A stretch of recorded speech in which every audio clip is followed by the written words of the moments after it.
안녕하세요, 제이제이입니다. 정말 오랜만이죠?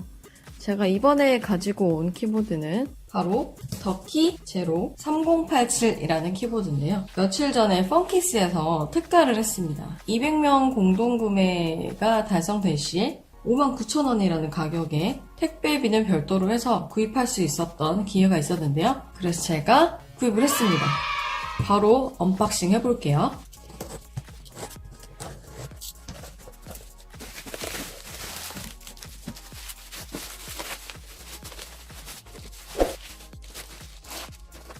자, 박스에서 키보드를 꺼냈습니다. 박스는 일단 약간 초록색으로 되어 있는 박스 앞면에는 더키 제로 3087이라고 되어 있고요. 3087이 무슨 뜻인지 잘 모르겠네요. 그리고 뒷면에도 무게랑 가로, 세로, 높이, 그리고 USB 타입이라는 설명이 되어 있습니다. 이제 박스도 열어볼게요.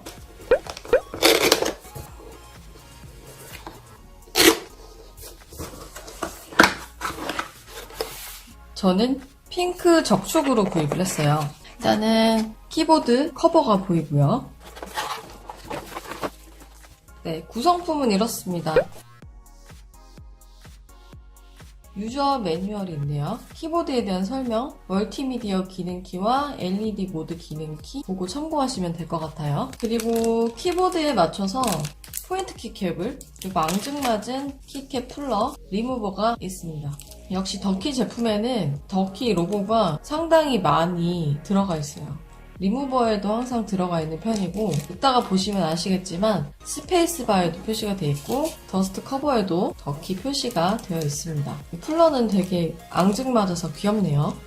자, 그럼 키보드를 볼게요. 핑크색 블링블링하네요. 저는 핑크색을 그렇게 좋아하는 편은 아닌데 이런 딸기 우유 색깔 나는 베이비 핑크 계열은 좀 좋아하는 편입니다.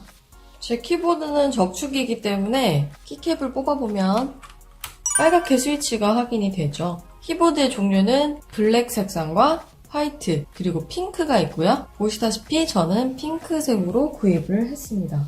더키 제로 3087은 적축, 갈축, 청축, 저솜 족축 해서 4가지 종류로만 판매를 하고 있고요. 디자인은 꽤 잘 나온 것 같아요.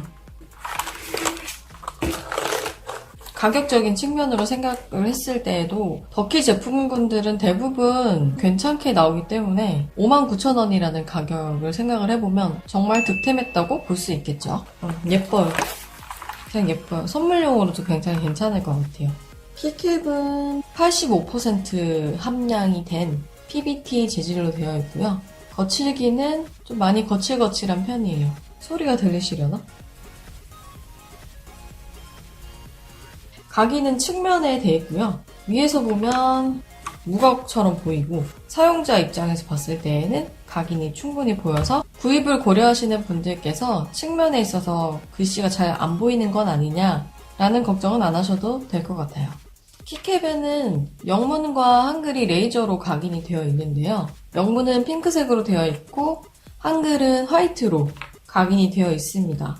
이건 나름대로 생각을 한 것 같아요. 제가 봤을 때 전부 핑크색이었으면은 각인이 좀 지저분하게 느껴졌을 수 있을 것 같거든요. 요즘은 레이저 각인은 인기가 없는 편인데,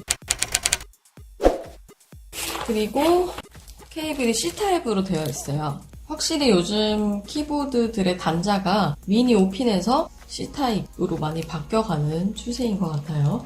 C타입 케이블의 장점이라면 방향성 구분이 없다는 거? 미니 5핀을 많이 사용했을 때는 키보드를 끼우다가 안 맞아서 돌려서 또 끼우고 이렇게 하는 불편함이 있었는데 C타입은 그렇게 하지 않아도 되기 때문에 저는 C타입 케이블을 좋아합니다. 그리고 여기 케이블 지지대가 있어요, 양쪽에. 지지대가 있어서 키보드 끼웠을 때 굉장히 단단하게 고정이 되는 그런 모양이에요.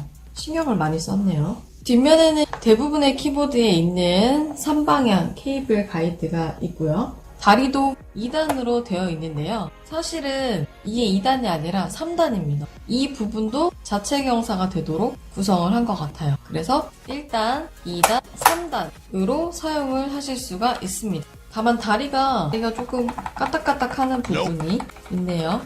고무 패드도 하나, 둘, 셋, 4개 존재합니다. 요 제품은 LED가 없어요. 넌 LED 제품이고요. 한 가지 아쉬운 건 스위치가 역방향이라는 거죠. 요즘은 키보드도 그렇고 키캡도 낮은 높이의 PBT 염료승화나 이중사출로 된 제품군들이 많이 출시가 되고 있는데요. 대부분의 키보드 이렇게 곡선 형태로 스텝 스컬처가 적용이 되어 있는데요. 스위치가 역방향인 키보드를 사용을 하게 되었을 때 낮은 높이의 키캡을 사용하면 가장 하단열인 R1부터 R2 라인까지 스위치와 키캡에 간섭이 발생하게 됩니다. 간섭이 발생하면 어떻게 되냐? 사용하는데 문제는 없어요. 사용하는데 문제는 없는데 키를 눌렀을 때 먹먹한 느낌이 나는? 좀 둔하다 라고 생각하시는 분들은 별로 못 느끼실 수도 있는데 조금 예민하신 분들은 이 먹먹함이 굉장히 거슬림으로 다가올 수가 있거든요. 그래서 말 나온 김에 포인트 키캡도 한번 장착을 해볼까요? 포인트 키캡은 이중사출로 되어 있네요. 자, 저는 이렇게만 끼웠습니다. 좀 더 예뻐 보이고 좋네요. 한국에서는 게이밍 키보드가 강세이기 때문에 게이밍을 강조하는 키보드들이 굉장히 많아요. 그래서 덕키 키보드도 무한 동시 입력이 가능한 키보드고요. 한 가지 아쉬운 거는 역방향인 것도 조금 아쉽지만 키캡 상태가 그렇게 깨끗하지가 않습니다. 스테빌라이저는 체리식으로 되어 있습니다. 체리식 스테빌라이저를 쓰면 키캡 교체에 굉장히 용이하고요. 그리고 덕키에서 윤활을 해서 나오는 것 같아요. 철심 소리가 하나도 안 나죠? 다만 좀 쑥쑥 들어가서 바로 안 올라오는 느낌? 이렇게 먹먹함이 좀 있습니다.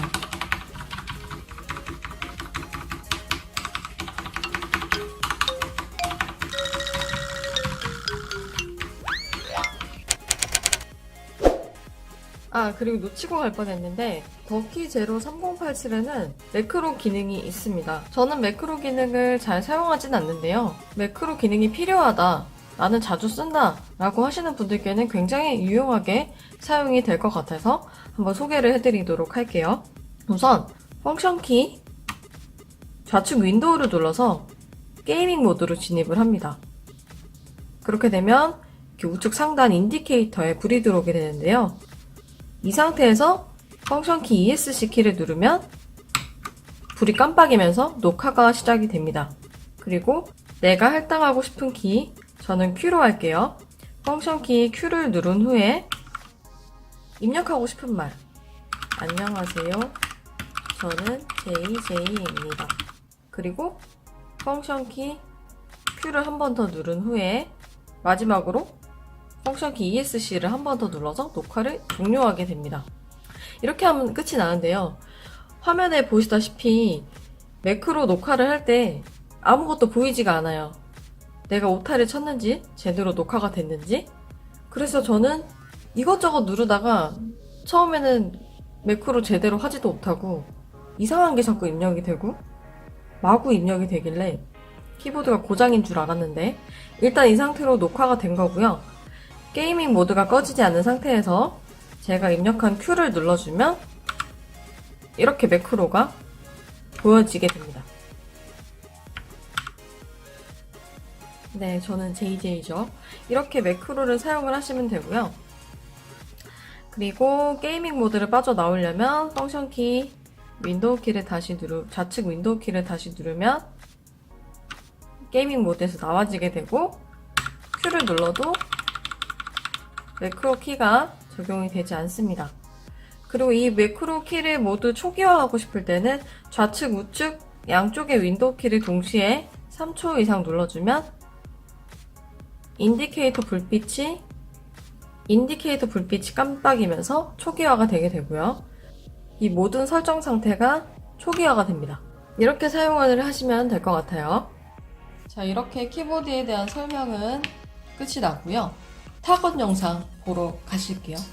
감사합니다. 타건 영상 보러 가실게요. 타건 영상 보러 가실게요.